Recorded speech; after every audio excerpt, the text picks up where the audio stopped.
तब्बल 10 वर्षानंतर पूजाताई संजय गायकवाड यांच्या रूपाने बुलढाणा नगरपालिकेला नगराध्यक्षा मिळाल्या. शहरवासींचे प्रतिनिधित्व करणाऱ्या नगराध्यक्षांचा पदग्रहण सोहळा हा ऐतिहासिक स्वरूपाचा ठरला.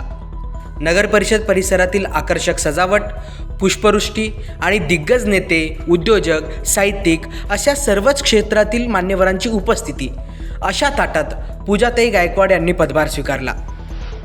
सगळ्यात आधी 10 कोटी रुपयांच्या पालिका इमारतीचे भूमिपूजन करून कार्यक्रमाला सुरुवात झाली आणि त्यानंतर आमदार संजय गायकवाड यांचे भाषण झाले.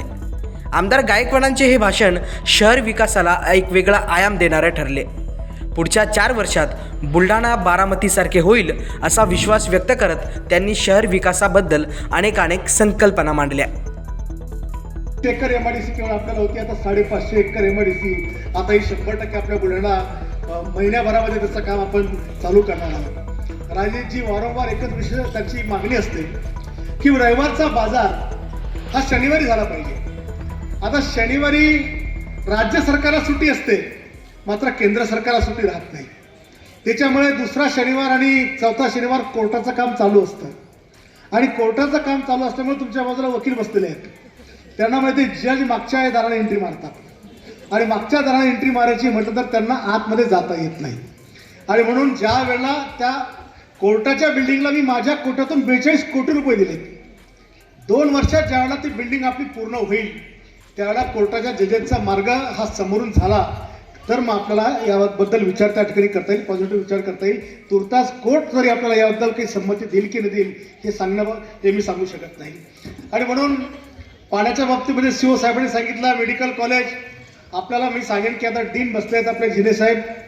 बुलढाण्याचं साऊथ सिव्हिल हॉस्पिटल आता हे मेडिकल कॉलेजला हँडओव्हर झालं एक परवा दिवशीपासून.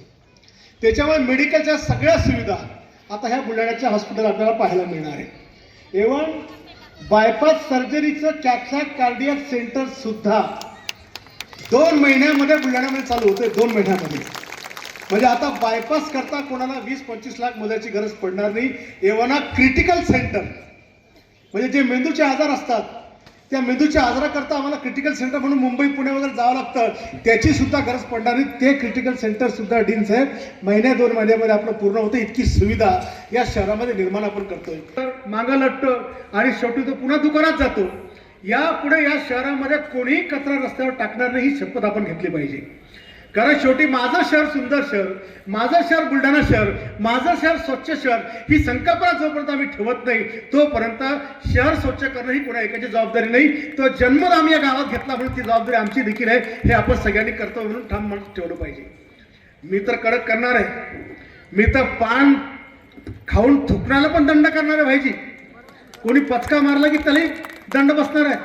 पण शेवटी कायदा करून दंडात्मक कारवाई केल्यापेक्षा अवेअरनेस आपल्यामध्ये जोपर्यंत येत नाही की ज्या शहरात माझा जन्म झाला, ज्या शहरात मी लहानचं मोठं झालं, हे शहर सुंदर राहिलं पाहिजे, दिव्य दिसलं पाहिजे, चांगलं राहिलं पाहिजे, ही भावना जोपर्यंत लोकांच्या मनात निर्माण होत नाही तोपर्यंत आपण किती सक्ती केली तर त्याचा उपयोग होत नाही. आणि म्हणून गौरक्षणवाडीसारखी जी जागा आम्ही